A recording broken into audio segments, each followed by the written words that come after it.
Olá, chegando para você o nosso Rezando a Palavra e quero começar com uma pergunta. Como que você pensa a respeito do fim do mundo? Como que você encara essas afirmações que você ouve por aí, inclusive de muitos pregadores que se dizem cristãos? Bom, vem comigo, está começando mais um Rezando a Palavra para você.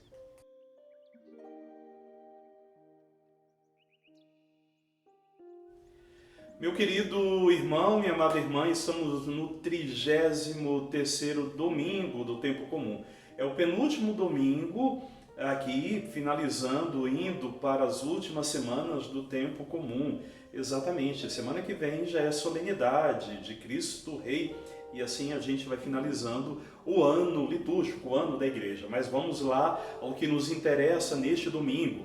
Como comecei dizendo para você através da pergunta, como que você entende quando as pessoas falam de fim do mundo, quando você ouve determinadas pregações dizendo, olha, o mundo está acabando, realmente agora já se prepare porque a vinda do Senhor é imediata.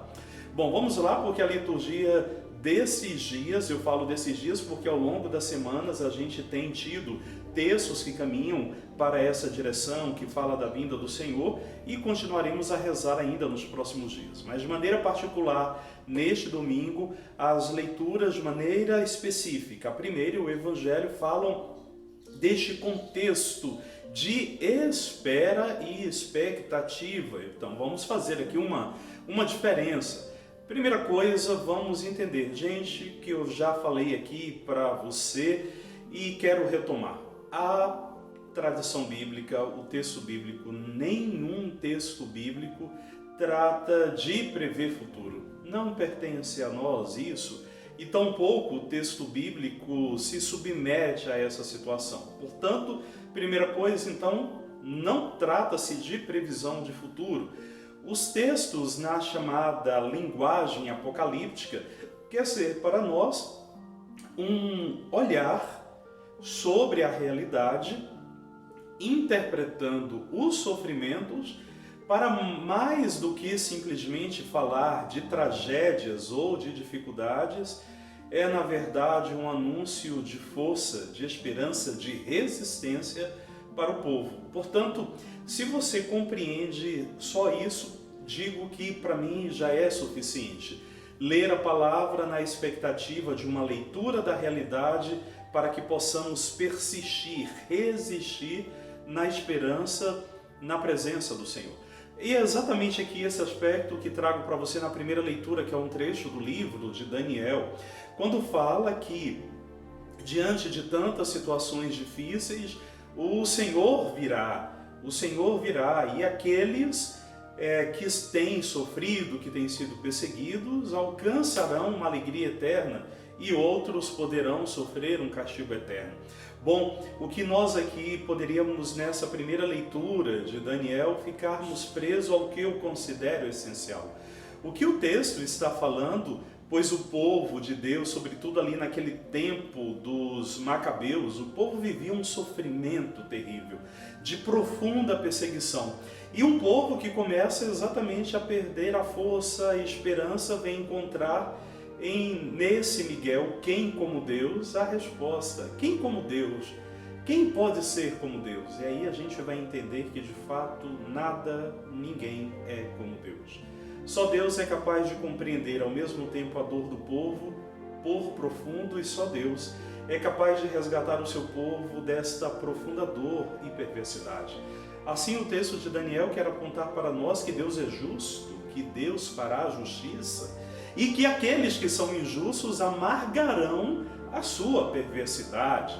O que nos faz então entender na riqueza do texto bíblico é que Deus não abandona os seus. Deus permanece com o seu povo.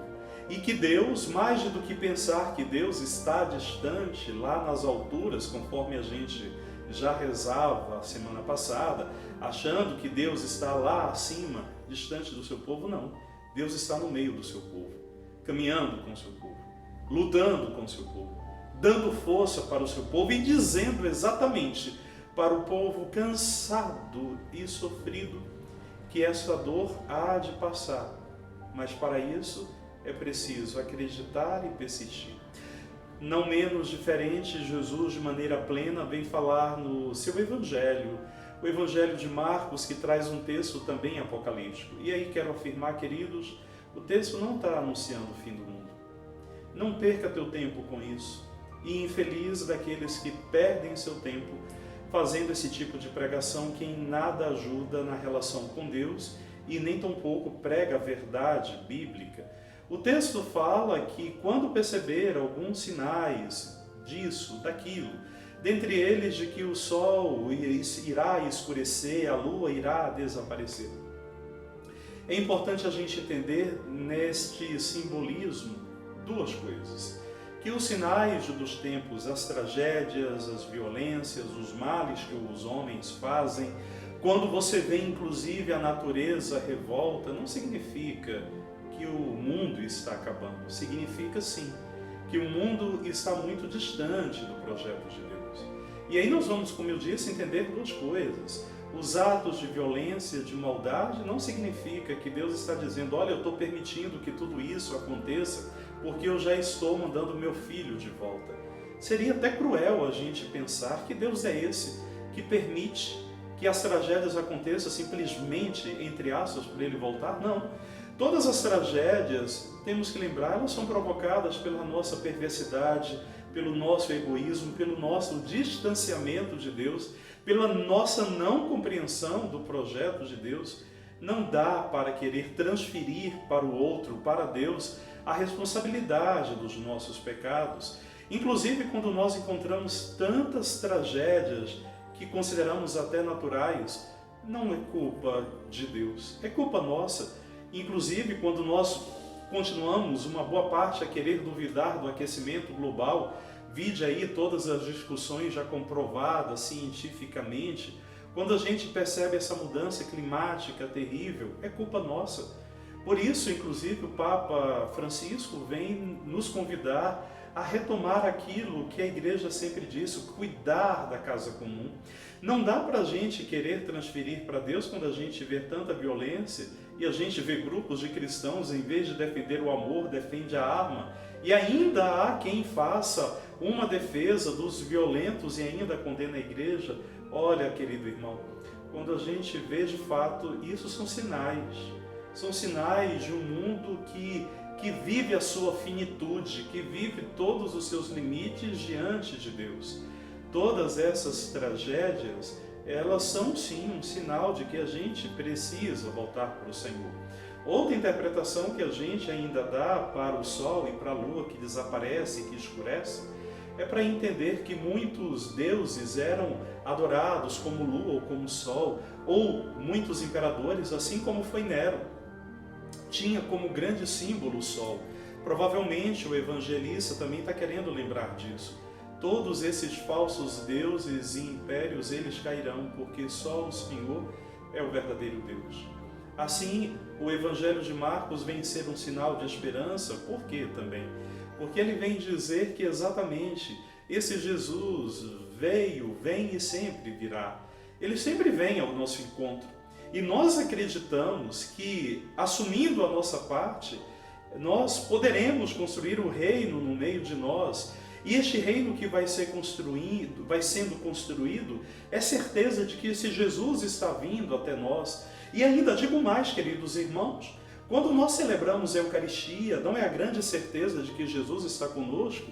Inclusive, quando lá nós afirmamos, eis o mistério da fé, o que nós respondemos? Anunciamos, Senhor, a vossa morte e proclamamos a vossa ressurreição enquanto esperamos a sua vinda. Nós temos a certeza de que o Senhor está conosco, de que Ele está ali, mas nós continuamos na firme esperança de que Ele vem.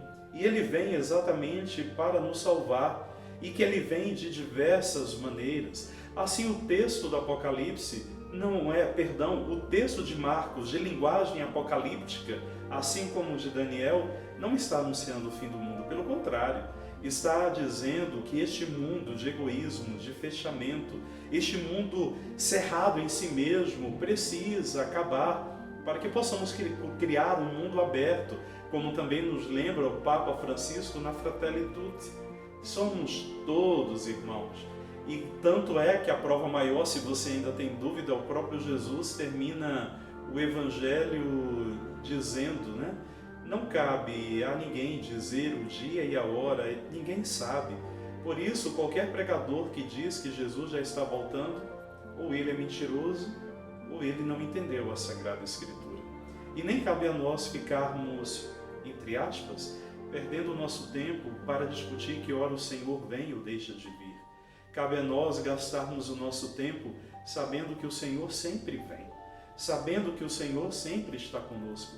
E quanto mais nós vivermos na presença dEle, vamos ter a certeza que este mundo de tantas perversidades, este mundo sim, há de ter o seu fim. Por isso o salmista de hoje, inclusive, vai dizer: Senhor, é em Ti que eu busco o meu refúgio, Senhor, é em Ti que eu encontro todo o meu refúgio. Porque de fato, como já diz o autor da carta aos Hebreus, que é a segunda leitura, não há mais nenhum sacrifício grande a ser feito, porque o grande e verdadeiro sacerdote já fez, que foi distribuir perdão, misericórdia e amor por meio de sua morte e ressurreição.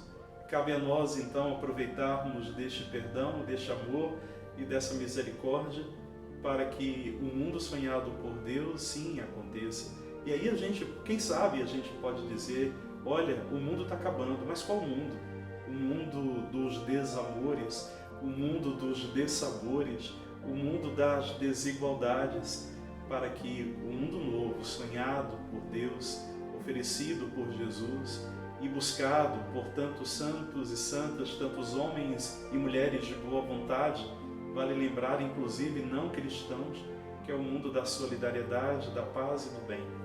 Assim, queridos, a gente vai entendendo que, de fato, precisamos suplicar que o Senhor sempre venha até nós. Paz e bem para você, fique bem.